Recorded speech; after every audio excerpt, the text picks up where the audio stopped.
Hello दोस्तों, नमस्कार। मैं डॉक्टर दुर्गा शंकर शुक्ला मैं खेलती इंडिया चैनल में आपका स्वागत करता हूं। दोस्तों, आज का टॉपिक है ब्लड ट्रांसफ्यूजन।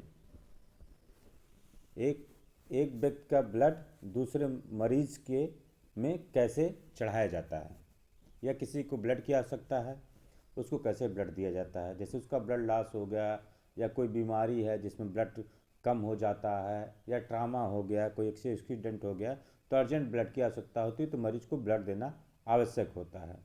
उसके लिए क्या करते हैं, अगर किसी को मरीज को ब्लड ट्रांसफ्यूजन की ज़रूरत है, ब्लड ट्रांसफ्यूज करना, तो क्या करते हैं। सबसे पहले पेशेंट के सामने, अगर पेशेंट होश में है तो अपने, और नॉर्मल पर्सन है तो उसको अपने उसके सामने अपने आप को इंट्रोड्यूस करते हैं, अपना नाम बताते हैं, कि नाम परिचय देते हैं, अपने पोस्ट बताते हैं, और उसको क्या करने जा रहे हैं वो उसके बारे में बताते हैं। दूसरा का, explain the requirement of our blood transfusion and ensure the he is concern. उसको ब्लड चढ़ाने की आवश्यकता है उसके बारे में बताते हैं कि आपको ब्लड चढ़ाना है, प्लस उससे कंसेंट लेते हैं, उसकी सहमति लेना बहुत ज़रूरी होता है। दूसरा क्या, ensure that base line observation has been recorded. अब मरीज का फिजिकल असेसमेंट कर लेते हैं, क्लिनिकल असेसमेंट कर लेते हैं ना, और मरीज का पल्स, बीपी, सेचुरेशन, टेम्परेचर, ये सब देख लेते हैं। और पेशेंट के, मरीज की क्लिनिकल हिस्ट्री देख लेते हैं, कोई दवा तो नहीं चल रही है, या कुछ मरीज का चल तो नहीं रहा, कोई बीमारी तो नहीं है उसको एग्जिस्टिंग, हार्ट की, स्पेशली हार्ट की बीमारी के बारे में जानकारी ली जाती है। ठीक, या उससे इससे पहले कभी ब्लड चढ़ाया तो नहीं गया है, ये सब सारी रिकॉर्ड करने के बाद ज़रूरत पड़ने तब मरीज को ब्लड चढ़ाया जाता है। क्या करते हैं, सबसे पहले क्या करते हैं, sample collection, confirm the patient name, date of birth and check his identity bracelet. मरीज का नाम पूछते हैं, उसकी डेट ऑफ बर्थ देख पूछ लेते हैं, और प्लस कोई एक आइडेंटिफिकेशन मार्क जो हो उसको देख लेते हैं। मरीज से 10 ml ब्लड एक पिंक ट्यूब में ईडीटी और प्लेन वायल में दे देते हैं, सैम्पलिंग के लिए ले लेते हैं। इमीडिएटली उसको लेबल करते हैं, उसके साथ रिक्वेस्ट फॉर्म लेते हैं, और लेबलिंग में क्या लिखते हैं, name, date of birth, hospital number. अब ब्लड ट्रांसफ्यूजन फॉर्म को फिलअप करते हैं, कितने यूनिट की रिक्वायरमेंट है उसमें मेंशन कर देते हैं। फिर ensure that tube is reach the laboratory promptly, और ट्यूब इंश्योर करती हैं ये ट्यूब लेबलिंग करने के बाद लैब तक आसानी से पहुंच जाए। यह चित्र में आपको दिखाया गया है कि कैसे क्या किया गया। अब ब्लड ट्रांसफ्यूजन प्रिस्क्रिप्शन क्या होता, नंबर 2 पे, prescribe the number of blood required in the intervention infusion section of patient prescription chart. Each unit of blood should be prescribed separately and administered over period of 4 hours. एक unit जो blood होता है वो मरीज को 4 घंटे में चढ़ाया जाता है, मिनिमम 4 घंटे में, उसे जल्दी में नहीं चढ़ाया जाता, नहीं फिर दिक्कत हो सकती है। दूसरा क्या है, if patient is elderly, has history of heart failure, consider prescribe 20 mg of oral furosemide with second and fourth unit of blood. अब पेशेंट, अगर मरीज को हार्ट फेलोर की हिस्ट्री है तो उसको सेकेंड यूनिट पे 20 mg फ्रूसेमाइड, और फोर्थ यूनिट जब ब्लड चढ़ता तब 20 mg फ्रूसेमाइड देते हैं, डायरेटिक्स है, इसको दे देते हैं, इससे ओवरलोड ना हो, फ्लूड ओवरलोड कंडीशन ना हो, क्योंकि मरीज का हार्ट फेलोर है वैसे ही कमज़ोर रहता है, तो उसको लोड को कम करने के लिए ये फ्रूसेमाइड 20 mg दे देते हैं, वो भी सेकेंड और फोर्थ डोज पे। अब आता, arrange for the blood bank to be delivered, the blood transfusion must commence within 30 minute of blood leaving the refrigerator. जो ब्लड होता है अगर रेफ्रिजरेटर में रखा उसको निकाल के बाहर रख लेते हैं, और विद इन 30 मिनट में उसको ट्रांसफ्यूज करना होता है। अब ट्रांसफ्यूजन कैसे करते हैं, ब्लड का ट्रांसफ्यूजन कैसे, नंबर 3 पे है। अब क्या आते हैं, बीटी सेट रहा, ब्लड ट्रांसफ्यूजन सेट आता है, जैसे आईवी सेट होता है वैसे ब्लड ट्रांसफ्यूजन सेट आता है। उसको एक एंड को वीगो से कनेक्ट कर देते हैं, दूसरे एंड को आप ब्लड से कनेक्ट कर देते हैं, ठीक, और उसको और रेट ऐसा सेट करते हैं कि जो ब्लड है वो 4 घंटे तक चले, 4 घंटे में जाए। Sign the prescription chart and blood compatibility report and recording date time transfusion not commence.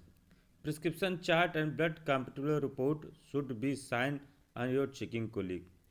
Blood compatible report, अगर मान लो कोई ब्लड चढ़ाया जा रहा है, अगर कोई रिएक्शन मान लो रिएक्शन होता है, कुछ भी मतलब दिक्कत होती है, मरीज को कुछ भी दिक्कत हो गई, तो ब्लड को तुरंत बंद कर देते हैं, उस फॉर्म को भरते हैं, उसमें नोटिस करते हैं क्या दिक्कत हुई, किस समय हुई, डेट, और पूरी डिटेल मरीज की भरने के दौरान पूरा रिएक्शन देखते हैं, मरीज में क्या फिजिकल साइन मिले, क्लिनिकल साइन क्या मिल रहे हैं, क्या मरीज को दिक्कत हुई, इन सब चीज़ों को ब्लड कंप्यूटर रिपोर्ट बना के तैयार कर लेते हैं। और मरीज का अगर दिक्कत हो रही है ब्लड ट्रांसफ्यूजन में, तो उस ब्लड को चढ़ाना बंद कर देते हैं और मरीज को वॉच करते हैं।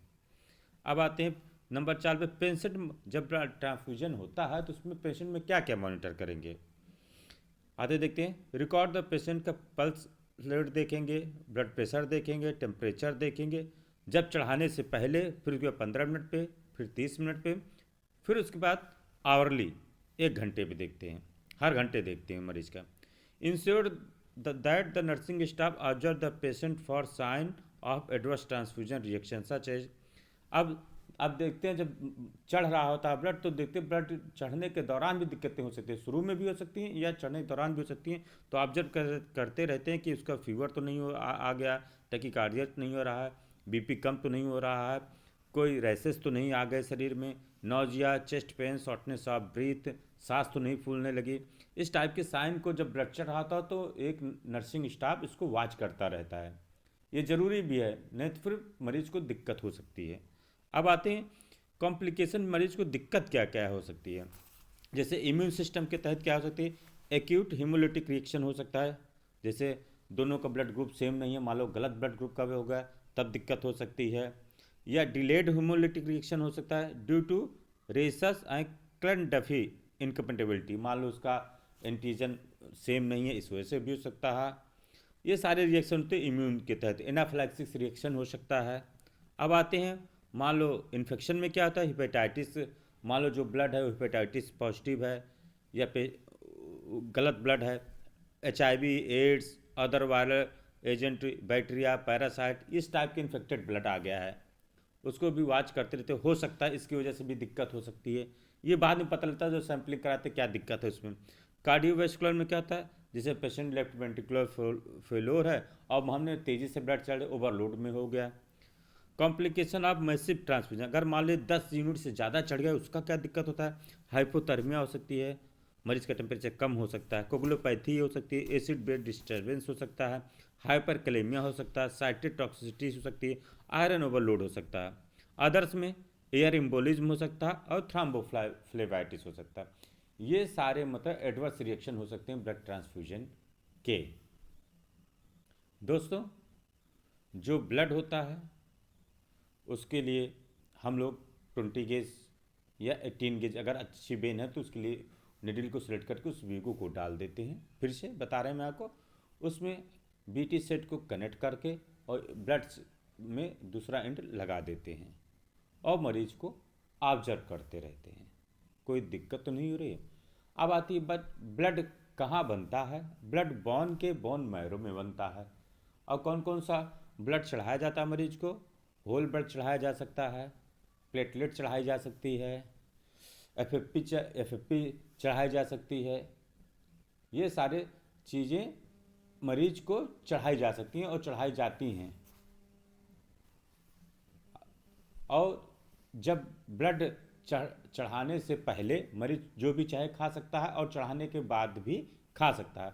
अब मरीज को 4 दिन बाद बुलाते हैं, उसका फिर से बार एक सैंपल करते हैं, सैंपल करने देखते हैं उसका HB कितना, अगर ठीक रहता है तो मरीज को तुरंत घर भेज देते हैं और रूटीन की तरह वो खाए पिए और मौज मस्ती करे।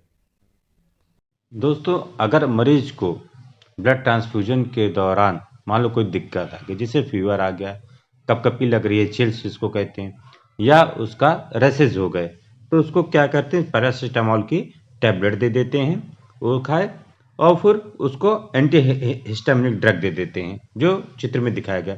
अगर मान लो बहुत ज़्यादा इमरजेंसी हो गई, बहुत एनाफिलैक्टिक रिएक्शन हो गया, तो मरीज को एडमिट करके उसका इमरजेंसी ट्रीटमेंट करते हैं, फिर के साइन एंड सिम्टम के आधार पर उसका ट्रीटमेंट करते हैं, जैसे मरीज की दिक्कत को मिटाया जा सके, और मरीज को हॉस्पिटल एडमिट किए रहते हैं।